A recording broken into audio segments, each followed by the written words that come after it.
माया किशोर स्वर्ण इसरानी।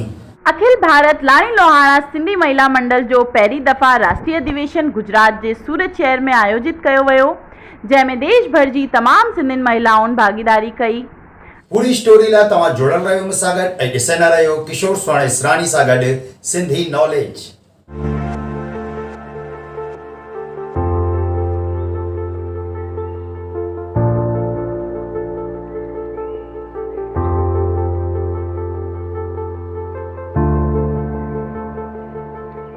अज ताणी लाणी लोहाणा सिंधी पंचायत जे पारां कंहिं बि कचहरी महिलाउनि लाइ कान थी हुई। ही पहिरों मौक़ो हो जंहिंमें हेतिरियुनि महिलाउनि जी मिलणी थी। हिन कार्यक्रम जी मुख्य मिज़मान दुबई खां सिंधी संगत ग्रुप जी श्रीमती आशा चांद ऐं विशिष्ट मिज़मान अखिल भारत लाणी लोहाणा सिंधी पंचायत जा राष्ट्रीय अध्यक्ष मानवारा श्री भागचंद सुखवाणी जी कालूभाई हुआ, जिन सभिनी महिलाउनि जो उत्साह वधायो ऐं सूरत महिला मंडल जी घणई वाखाण कई। लगभग 40 या 45 शहरनि में शहर महिला मंडल जी रचना थी हुई है। उते जा उन जा उहिदेदारों जी रचना थी है ऐं धीरे धीरे उनकी कामगिरी पण ॾिसण पई अचे। त इहा हिकिड़ी सुठी ॻाल्हि आहे, शुरूआत हिकिड़ी सुठी थी आहे। जय झूलेलाल। मां आशा चांद सुंदरी उत्तम चंदानी जी धीउ ऐं एजे उत्तम जी धीउ आहियां ऐं सिंधी ॿोलीअ सां सिंधी ॿोली खे अॻिते वधाइण जो नातो मुंहिंजे जन्म सां ई शुरू थी वियो आहे। अॼु मां हिते तव्हां सभिनी सां मिलण ख़ासि आई आहियां। सूरत महिला मंडल जी सभिनी कार्यकर्ता महिलाउनि देश भर खां पहुचल महिला पदाधिकारियुनि जो स्मृति चिन्ह ॾेई करे ज़ोरदार स्वागत ऐं सम्मान कयो। सूरत जे रामनगर में ठहियल स्वामी लीलाशाह भवन में 30 अप्रैल जो थियल राष्ट्रीय अधिवेशन में सॼे भारत खां आयल महिलाउनि समाज उत्थान जे महत्वपूर्ण विषयनि ते कचहरी कयूं। घर जी चार दीवारी में रहंदड़ महिलाउनि लाइ ही पहिरों मौक़ो हो जंहिंमें सभिनी समाज जे घणे गंभीर मसइलनि ते पंहिंजी ॻाल्हि रखी। हिन कार्यक्रम में सिंधी महिलाउनि खे घणेई कुझु सिखण जो मौक़ो मिलियो। अॼु गॾिजी करी आहे पहली उड़ान, ध्यान सां चढ़ंदासीं हर पायदान। लीलाशाह साईं जी आहे असीम कृपा, जिते ॾिसंदासीं नई रूपरेखा। आशीर्वाद आहिनि पंहिंजे प्रमुख श्री जा, परिवार जो आहे पूरो साथ। समाज लाइ कंदासीं सुठो विकास, मूंखे आहे महिला मंडल ते पूरो विश्वास। अधिवेशन में राष्ट्रीय महिला पदाधिकारियों सां गॾु ही घणेई प्रांतनि जी अध्यक्षनि खे भी चुनियो वियो, जंहिंमें बीनाबेन बुधरानी के राष्ट्रीय अध्यक्ष, रिया सुनील चेलारमानी के राष्ट्रीय महासचिव, वंदनाबेन लोहाना के राष्ट्रीय कोषाध्यक्ष सां गॾु ही अलॻि अलॻि प्रांतनि जी प्रमुख ठाहियो वियो।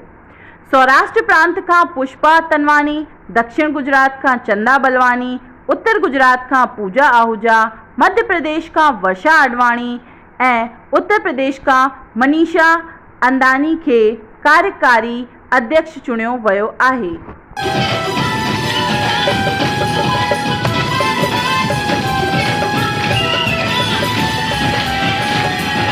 हिन मौके ते ॿारनि सुठी सुहिणी प्रस्तुतियुनि खां सभिनी खे ख़ुशि कयो। 3 साल जी उम्र में हनुमान चालीसा जो पाठ करे लिम्का बुक ऑफ रिकॉर्ड जो विजेता ठहिण वारे दिव्यांश तुलसियानी के अखो जो पाठ करण लाइ ऐं USA में PhD पूरी करण वारी सूरत जी कुमारी अवंतिका ईशू के महिला सशक्तिकरण ते नृत्य करण लाइ हर्षिता केवरानी के उद्घाटन ते गणेश वंदना करण लाइ मान्या राजाई के सम्मानित कयो वियो। हिन मौके ते IT टीम जा निर्माता श्री जयकिशन भागचंदानी ऐं IT टीम जा coordinator doctor Prem Lalchandani ABLL SPG app website जी जानकारी साझा कई। हुननि ॿुधायो कि महिला मंडल जे सुहिणे प्रयास सां मिट माइटनि जा ऑनलाइन रजिस्ट्रेशन भी हिन वेबसाइट में थींदा आहिनि। कार्यक्रम में श्री विष्णु भाई सोनिया, श्री ठकरदास कृष्णी, श्री खुशाल दास तुलसियानी, श्री तुलसीदास मगनानी, श्री विनोद भाई दक्षिणा ऐं सौराष्ट्र प्रांत जी उप प्रमुख भावनगर जी नैना बेन केसरी आदि विशेष रूप सां मौजूद रहा। ॾह ॾींहं निशुल्क हिकु रुपयो बि वठण वगैर असां वटि 400 लेडीज़ रोज़ ईंदी हुयूं अने असां ॿारनि जो ऐं लेडीज़ जो हेठि मथे अलॻि एक्टिविटीज़ रखियूं हुयूं ताकि विमेन्स हेठ एंजॉय करन और ॿार उन्हनि जा मथे एंजॉय करन ताकि मम्मियुनि खे चिंता न हुजे कि भाई मुंहिंजा ॿार हींअर केरु संभालींदो। त समर कैंप में असां इलाही सभु एक्टिविटीज़ कयूं 2018 में, ॼण की रोटी पसंदीन जो मेन किचन डिपार्टमेंट त नई नई वेराइटीज़ सिखंदा हुआसीं, ट्रेडिशनल डिशेस सेखारींदा हुआ। उनखां पोइ रंगोली पाण दिवाली जे टाइम ते पंहिंजे घरनि खे सुहिणी सां सजाईंदा आहियूं। एरोबिक्स बि सेखारियो छो त घर सां गॾु गॾु पंहिंजो फिज़िकल फिटनेस बि इम्पोर्टेंट आहे।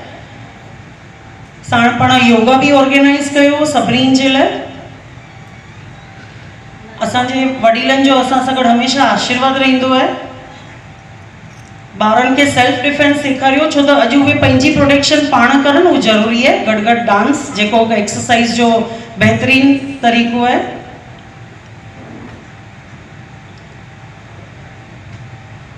ॿारनि खे बि एरोबिक्स जा क्लासेस करायासीं अने इहे टीचर्स बि जेकी ईंदियूं हुयूं सेखारण जे लाइ, उहो कोई बि चार्जिस वठण बग़ैर असांखे सेवा ॾींदियूं हुयूं।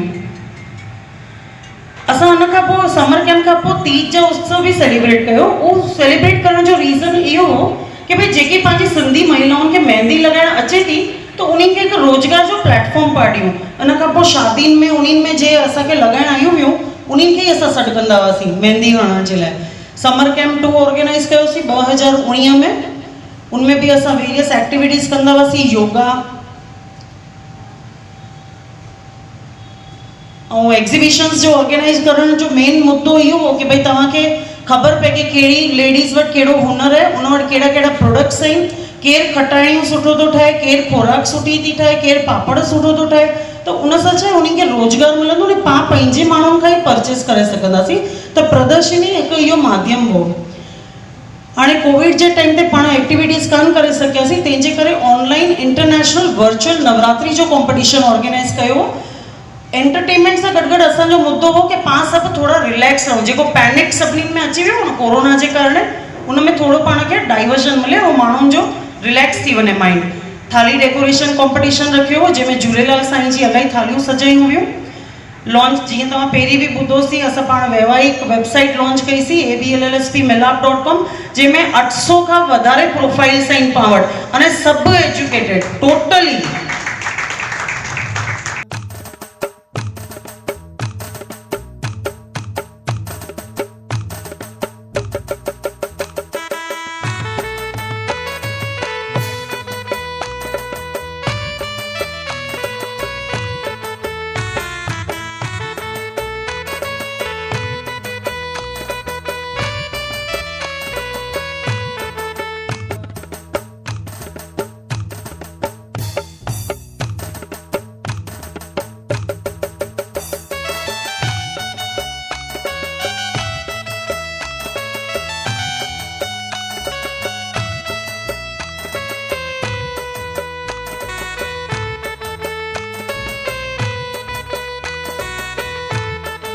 कीअं लॻी अॼु जी असांजी प्रस्तुति। तव्हां बि पंहिंजे शहर जा कोई बि सिंधी समाचार असांखे मोकिले था सघो। सुठी सुठी नंढी नंढी वीडियो ठाहे करे असांखे मोकिलो। अगरि तव्हां सुठा सिंधी गीत या भॼन ॻाइण ॼाणो था त उहा बि पंहिंजी वीडियो ठाहे करे मूंखे मोकिलो। मां लॻाईंदुसि पंहिंजे चैनल ते, उन्हनि खे ॾींदुसि स्थान। ऐं हिन तरीक़े जी कहिड़ी बि सिंधी ख़बर या सिंधी गीत या भॼन ॾिसण लाइ तव्हां जुड़ल रहियो मूं सां गॾु ऐं ॾिसंदा रहियो सिंधी नॉलेज। इनखे सब्सक्राइब करो, ही तव्हांजो सिंधी चैनल आहे। हर सिंधी ताणी इनखे पहुचायो, इनखे शेयर करो ऐं कमेंट करो, लाइक करो ऐं वधीक खां वधीक ॿियनि पंहिंजे सिंधी भाउरनि खां सब्सक्राइब कराए करे सिंधियत लाइ प्रचार प्रसार में तव्हां सहयोग ॾियो। जुड़ल रहियो मूंसां गॾु, ठहियल रहियो मूंसां गॾु ऐं ॾिसंदा रहियो किशोर सुवाणी सरानी सां गॾु सिंधी नॉलेज।